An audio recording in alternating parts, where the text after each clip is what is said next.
Muy buenas noches, estimados televidentes. Muchas gracias por permitirnos llegar nuevamente a sus hogares con Enfoque, una producción de su canal Antigua y revista Crónica. Esta semana vamos a tocar un tema de mucho interés que nos interesa y nos afecta a todos los guatemaltecos. Sin justicia no hay paz.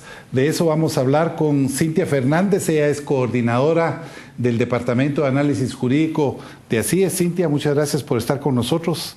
Gracias por compartir tus experiencias, seguramente más adelante con nuestros televidentes. Y tal vez lo primero que quisiera hacer es algo que hacemos muy comúnmente en Enfoque, es presentar un video que nos sirva como un marco de referencia para tener después, obviamente, la conversación. El video es un video general, no es de Guatemala, es un video internacional, pero nos sirve de referencia, así que vamos a verlo y luego vamos a entrar a analizar la situación de la justicia en Guatemala.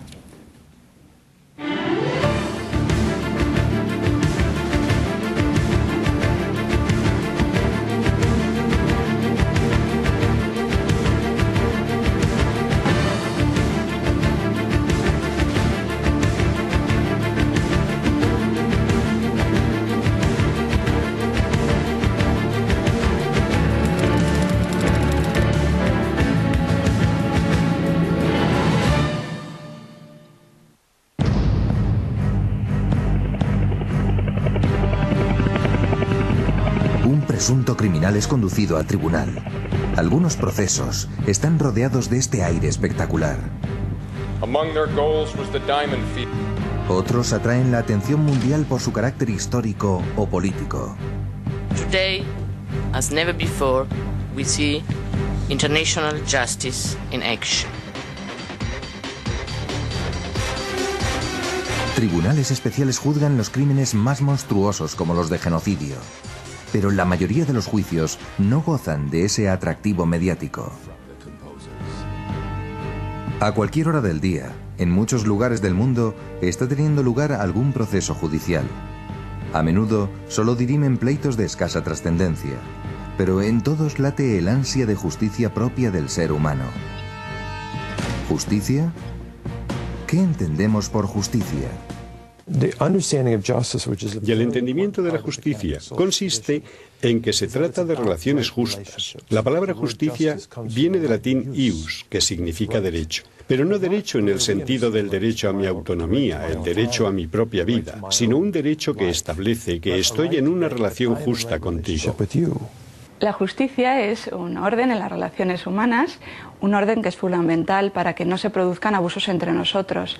Esta regla o este orden en las relaciones humanas se basan en la naturaleza de los hombres, en la naturaleza de las cosas. Cintia, bueno, hemos visto, es un breve acercamiento a la justicia en Guatemala. Lo que sí hemos tenido últimamente, mencionaban, hay un caso de juicio genocidio. Nosotros tuvimos un juicio genocidio lleno de polémicas precisamente por esa falta de certeza que existe en Guatemala por el marco de impunidad que ha prevalecido. Yo quisiera preguntarte, principiar preguntándote cómo está el sistema de justicia de Guatemala, en qué etapa estamos, qué necesitamos, funciona o no funciona, puede confiar la población en el sistema de justicia de Guatemala. Ok. Primero, es importante tomar en consideración que a partir de la firma de los acuerdos de paz, el Estado de Guatemala se plantea como un escenario en el que precisa de reformas estructurales a todo un sistema, fundamentalmente liderado por el organismo judicial, seguidamente por el Ministerio Público, que a partir de 1993 asume funciones decididamente distintas a las que había venido realizando un juez bajo el amparo del antiguo Código Procesal Penal. Surge la defensa pública penal, primero adscrita al organismo judicial y luego como ente autónomo. Más adelante se impulsan los medios científicos de prueba y en los recientes años, en el 2007, tenemos el INASIF apoyando la labor del Ministerio Público, ya en la labor investigativa bajo este nuevo esquema de juicio bajo el amparo del nuevo Código Procesal Penal. Y tiene un papel importantísimo la Policía de Investigación a cargo del Ministerio de Gobernación. Esto es en el área penal. Por otro lado, el sistema de justicia, siempre derivado de los compromisos de los acuerdos de paz, precisa de un fortalecimiento en el área civil, todo lo que tiene que ver con juicios relacionados con nuestras propiedades, las contrataciones, familia, los negocios, ¿verdad? En el área de familia, el área laboral. Es decir, entonces el sistema liderado por el organismo judicial se plantea desde 1996 la necesidad de una reforma, un cambio estructural, con miras a lograr una administración de justicia que cumpla con los objetivos del derecho, la seguridad, el bien jurídico y por sobre todo la justicia en el caso concreto. Y de ahí, pues que nuestra institucionalidad ha tenido un caminar relativamente lento, con mucho apoyo de la cooperación internacional que está inyectándole muchos esfuerzos tecnológicos de capacitación a muchos de los llamados operadores de justicia. Igualmente en el área de investigación criminal hemos tenido un apoyo increíble, la parte de la oralización en los procesos penales, la modernización del sistema laboral y el sistema civil. Entonces tenemos un conjunto de instituciones que a partir del siglo pasado se plantean una necesidad de reformarse y fortalecerse. Se inyecta con cooperación internacional, se avanzan en ciertos procesos, pero aún no logramos satisfacer la demanda de justicia en muchos de los casos, especialmente en el área penal, que es la que más afecta por el tema de los delitos, ¿verdad? No digamos la que pudiera ser una justicia preventiva, que sería la parte de familia y laboral o civil. Un poco la frustración que se percibe en la sociedad es que existe demasiada impunidad en Guatemala. Por ejemplo, yo tenía una conversación un día con mi hija, viviendo ella en Dallas, y me decía, aquí en Dallas la vida es muy segura. Entonces eso quiere decir que la gente de Dallas es mejor que la gente de Guatemala. Yo le decía, no necesariamente. Uno de los problemas es que en Guatemala un asesinato no tiene castigo, mientras que en Estados Unidos, en la mayoría de los casos, no siempre, pero en la mayoría de los casos, si se comete un crimen, se va a pagar por ese crimen. En cambio aquí hay como una práctica de impunidad muy grande. Desde luego. Y es que no se logra cumplir el objetivo del derecho, porque crear una norma, el Congreso muy bonito, o sea, las leyes existen, pero no se cumplen. ¿Y por qué no se cumplen? Porque todo el entorno institucional, por ejemplo, ahora que está en reciente vigencia el tema de los chalecos, es decir, ¿cómo podría hacer el Estado de Guatemala para lograr que controlara a todos los motociclistas que cumplan la ley? Tendría que haber un sistema de cámaras, una cantidad mayor de policías para que realmente la persona que no esté cumpliendo sea detectada, sea sancionada y se le obligue, se le combine, ¿verdad?, a cumplir con porque si no se cumple con esto, el problema es que esa sensación de impunidad aumenta y empieza porque violo la ley del chaleco o el reglamento del chaleco, pero se convierte en algo más grande, y eso podría ser algo contraproducente si ocurre lo que hoy vimos en Guatemala todos, que nadie estaba respetando, no a nadie, pero no había un respeto a la nueva norma. Ah, sí, mero. Es decir, esa es precisamente como la necesidad sentida en cuanto al derecho. Vamos a ir al primer corte comercial y después tal vez quisiera hablar sobre esas infraestructuras que vimos que hay muchas instituciones involucradas, pero no con la eficiencia y con la cobertura necesaria en Guatemala. Vamos a ir al primer corte comercial y volvemos inmediatamente con más sobre este programa Sin Justicia no hay paz.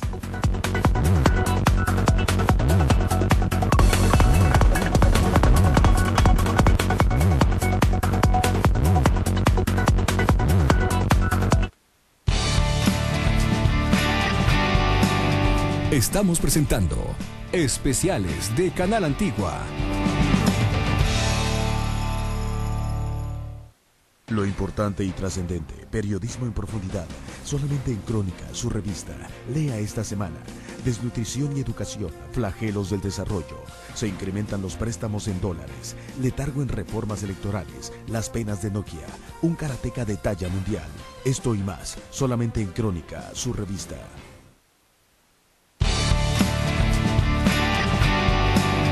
Estamos presentando Especiales de Canal Antigua.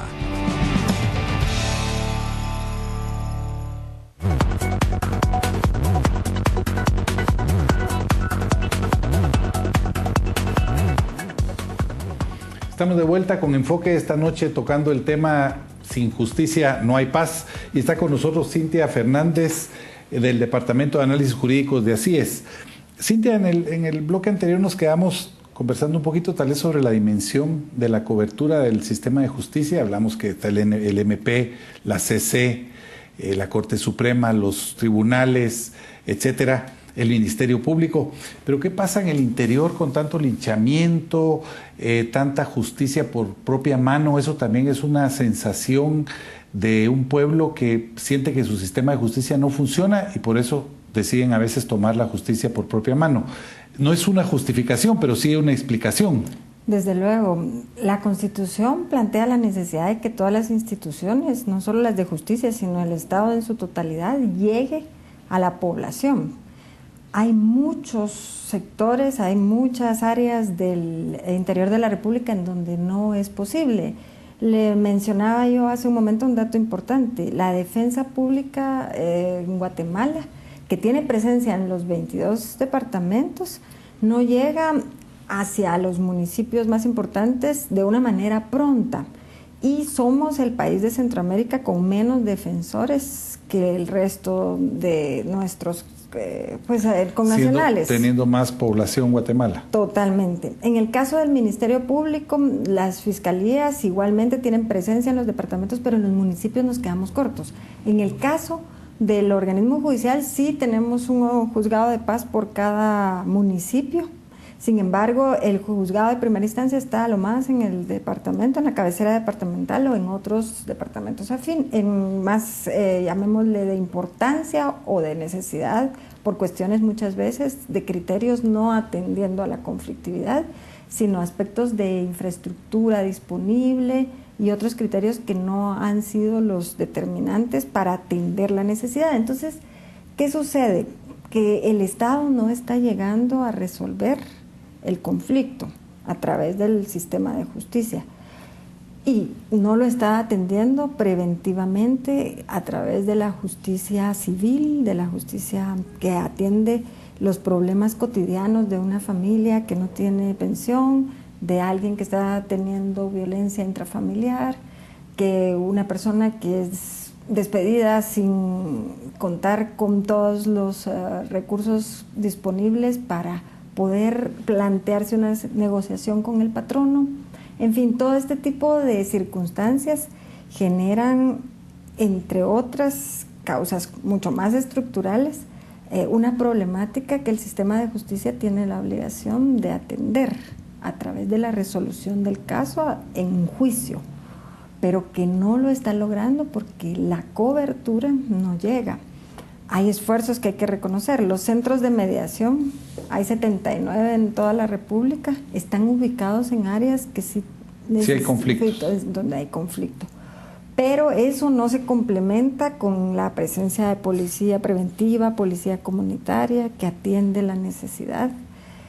También no se complementa con el juez de paz, que tiene esa función conciliadora en aldeas, en lugares muy lejanos al municipio y que requieren realmente de un líder que propicie y dinamice una especie de consenso y de arbitrio entre las partes para lograr la resolución de los conflictos. Entonces, eso diríamos nosotros como una de las causas fundamentales que le dan efervescencia al conflicto, pudiera encontrar un importante apoyo a través de las instituciones. En cuanto a la inversión o a los recursos que tiene el Estado de Guatemala dirigidos al sistema de justicia, ¿cómo estamos en comparación con el resto de Centroamérica? O sea, Guatemala, de acuerdo al tamaño que tenemos, ¿se cuenta con los recursos suficientes para mantener el Ministerio Público, para mantener la Corte Suprema, o estamos dedicando muy poco del Producto Interno Bruto? Hasta el año 2009, Guatemala tenía en el organismo judicial, ocupaba el tercer lugar en los países de Centroamérica con la mayor inyección de presupuesto. Hoy por hoy, en el año 2013, tenemos que reconocer que ha habido todavía un mayor apoyo, especialmente en el organismo judicial y en el Ministerio Público. Así es, se realizó precisamente un estudio que se va a presentar el día de mañana, en donde el aumento del presupuesto en el Ministerio Público es hasta el del 13% respecto del periodo pasado. Esto genera una sensación de que se está apostando por el tema de la investigación criminal. Desde luego, la ciudadanía no lo ve en el día a día, ¿verdad? Entonces, todavía el esfuerzo pasa mucho por la ejecución presupuestaria. Tenemos en el organismo judicial, dada la dinámica como se manejan las asignaciones y las entregas del presupuesto, todavía dificultades en la ejecución, no se llega a ejecutar el 100% de lo que se recibe. Y pasando a un tema un poquito más complicado, tal vez el sistema de justicia va a pasar en menos de 8 meses, en 2 procesos de postulación. Eventualmente primero, porque todavía se va a tener que discutir, pero eventualmente primero el Ministerio Público para tener un nuevo fiscal general y luego habrá elección de magistrados para salas y la Corte Suprema de Justicia. Sin embargo, ya antes de que estos procesos caminen, se sabe de esfuerzos y de intereses de grupos por influir en estas comisiones de postulación. Y estamos viendo ahorita un problema en la Corte Suprema con la falta de elección del nuevo presidente y todo el mundo comenta que es por los intereses políticos o los intereses creados que existen. ¿Cómo puede preservarse esa pureza que debería existir en un fiscal general, en una Corte Suprema de Justicia y en los magistrados? Primero, hay que considerar que las disposiciones de la Constitución, aunque no sean del agrado de muchos, nosotros las tenemos que cumplir. Y el espíritu de los constituyentes en su momento fue darle a la academia la participación importante dentro de un proceso de postulación. Hoy por hoy eso como que se nos ha desvirtuado y se ha ido por otra línea y en efecto los intereses gremiales, los intereses de la criminalidad organizada están queriendo hacer influjo en estos procesos y quitarle el espíritu realmente que estos mismos obedecen o deberían obedecer. Me parece a mí, y es la posición institucional, el respetar por sobre todo la normativa constitucional. Hay todavía en nuestro país personas honorables, hay todavía en este país personas muy competentes y actualmente dentro de la Corte Suprema de Justicia para la elección de la presidencia, durante ya casi 4 años y meses, los magistrados se han podido conocer y saben de las fortalezas de cada uno. Han tenido el suficiente tiempo y es necesario que entonces eso se aproveche en función de tomar una decisión política y respetar la Constitución que establece que el periodo de funciones de la presidencia es de un año. Vamos a ir al último corte comercial y volvemos inmediatamente con la parte final de este enfoque, tratando esta noche el tema Sin justicia no hay paz.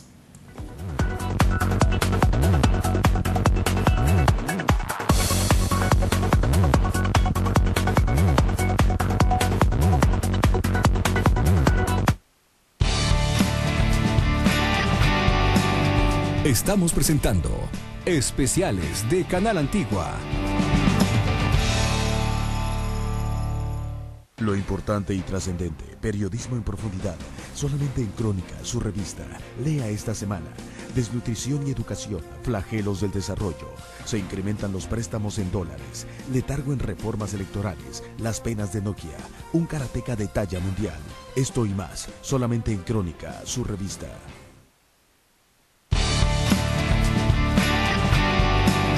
Estamos presentando especiales de Canal Antigua.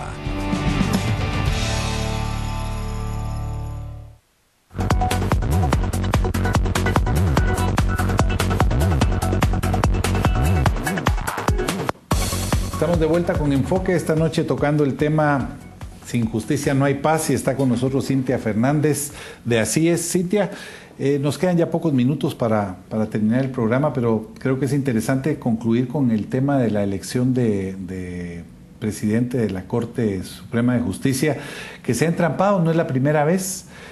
Ocurrió hace algunos años, durante varios meses estuvieron tratando de elegir nuevo presidente, y también en esa ocasión se hablaba de dos grupos. Se hablaba de un grupo que tenía intereses políticos, ahora se hablaba desde el principio que había un candidato que respondía a intereses políticos, y ahí nos hemos entrampado.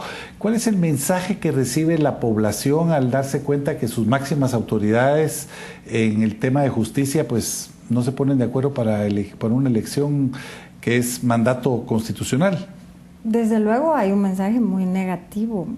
Y muchas personas en la vida cotidiana se pronuncian afirmando que si así se manejan las cosas a nivel de las autoridades, ¿cómo está y cómo estaríamos en las... El tráfico de influencias a la hora de los juicios, etcétera. Exactamente. Etcétera. Es como tener en nuestras manos muchos elementos para desacreditar el sistema de justicia. Eso me parece a mí que constituye una oportunidad para que nuestros actuales magistrados tomen una decisión y en efecto se puedan diluir muchas de las circunstancias que se están haciendo ver en los medios. Me parece a mí que es importante, por ejemplo, en el caso del organismo ejecutivo, que pueda plantear de manera categórica que no está ejerciendo ninguna presión. Pero no se ha dicho. A pesar de los señalamientos, no se ha aclarado ese punto. Es necesario pedírselo al organismo ejecutivo y que lo pueda hacer. Y estamos, yo tuve ocasión de no leer completamente, pero de ver un poco sobre un estudio que tú realizaste precisamente, que se llama Administración de Justicia en Centroamérica 2000-2009. Y en las conclusiones, una de las cosas que me llamó la atención es el tema de la independencia de los poderes, que es precisamente lo que estamos hablando ahora. O sea, claro, una de las cosas que se pretendía con las postulaciones era despolitizar la elección, y sin embargo ha terminado igual o peor tal vez que como estábamos. Desde luego, y eso es precisamente lo que se busca erradicar en estos momentos. No es posible que llamémosle la sabiduría constitucional del sistema de pesos y contrapesos, que permite la elección de nuestras autoridades de los tres organismos, pueda confundirse con los intereses gremiales, con los intereses de la criminalidad organizada. Eso no ocurre en una sociedad organizada bajo un sistema de derecho que busca el bien de la población, el bien general. Diríamos entonces que el tema de lograr la independencia pasa precisamente por respetar los sistemas de control que la Constitución establece y no por ejercer influencias bajo de agua que pudieran influir para que los funcionarios que llegan al poder respondan a los intereses de personas determinadas. ¿Y es posible que esta injerencia que hay de fuerzas, algunos llaman incluso mafias que existen, que han tratado de filtrarse en el sistema de justicia, que esto haya sido un poco esa rémora que impide que el sistema mejore? Porque al principio del programa mencionabas precisamente que la organización, digamos, las instituciones están creadas, los presupuestos pues no serán los ideales, pero sí han ido mejorando. La infraestructura y la cobertura tampoco es ideal, pero más o menos existe, pero finalmente hay algo como que no nos deja avanzar, y puede ser precisamente esa filtración que hay de fuerzas que no les conviene que la impunidad termine. Sí, y eso es lo que en un momento determinado todos nos referimos como la famosa voluntad política, ¿verdad? La voluntad de lograr que desde el nivel más bajo hasta el más alto de las instituciones, a través de sus personas, no se puedan lograr obtener beneficios específicos, beneficios personales, sino que se deje trabajar a la administración de justicia conforme lo establece el derecho. Las pruebas, los recursos, las dinámicas que manejan los procesos, si fuesen controladas en un sistema en el que el juez se sienta lo suficientemente libre, el juez de primera instancia, el juez de paz y el juez de la Corte Suprema de Justicia, sepan que son independientes. Independientes, totalmente. Esa independencia depende mucho de las cualidades personales y profesionales de quienes ostentan las funciones de juez. Y de aquí que, si bien es cierto, tenemos esa como certeza que hay personas que se han dejado manipular de alguna manera por este sistema perverso, pero también hay gente que no. Hay gente que todavía lo Hay jueces respeta. correctos, fiscales que están haciendo su trabajo y se arriesgan la vida. Muchísima gente, son muchísimos más que los que no. En ese sentido, Guatemala tiene la oportunidad de respetar a sus jueces, de respetar a sus fiscales, a sus forenses y de inyectarles la confianza que se necesita, pero también necesitamos que nos den resultados. Cintia, estamos terminando, nos quedan 2 minutos únicamente. Es una exageración decir que sin justicia no hay paz. O sea, habiendo justicia, habiendo un sistema de derecho que funcione, un Estado de Derecho que funcione, ¿se puede crear un ambiente de paz en un país? Desde luego, creemos que el tema de la administración de justicia como un medio para resolver el conflicto que ya se ha generado puede permitir que las condiciones regresen a su estado normal y que juntamente con las otras funciones del Estado, que es la seguridad preventiva, puedan animar procesos de construcción de la paz y del manejo del conflicto de una manera muchísimo más controlada y en el marco de un Estado de Derecho. ¿Y la sociedad civil puede tener un rol importante para contribuir a encarrilar que esta justicia llegue pronta como debe ser? Cada vez es más la participación de la sociedad civil, la que le denominamos organizada, y la participación de la ciudadanía desde otros espacios, las redes sociales o las organizaciones en las áreas rurales. Es fundamental, es un llamado constante a demandar de nuestros funcionarios la mejor de las funciones y a participar como funcionarios, es decir, no solo es cuestión de demandar y de hacer reclamación social, sino de participar activamente en la función social con el cometido de administrar justicia. Cintia, muchas gracias. Estimados televidentes, estamos llegando nuevamente al fin de un enfoque más con un tema que me parece que es de gran importancia y trascendencia para Guatemala, la justicia. Un país en donde no se respete la justicia, no se respetan los derechos humanos, no se puede hablar de libertad y, por supuesto, no puede haber paz. Así que somos todos los guatemaltecos los que estamos llamados a presionar, a participar, como que se ha dicho, y ojalá que escuchemos en las próximas semanas y en los próximos meses a los líderes nacionales, líderes políticos, expresándose a favor de la no intervención y a la no manipulación de los procesos de postulación que estamos prontos a ver funcionando en Guatemala. Muchas gracias por su atención. Volvemos la próxima semana con otro enfoque. Mientras tanto, que Dios bendiga a cada uno de sus hogares, que Dios bendiga a Guatemala.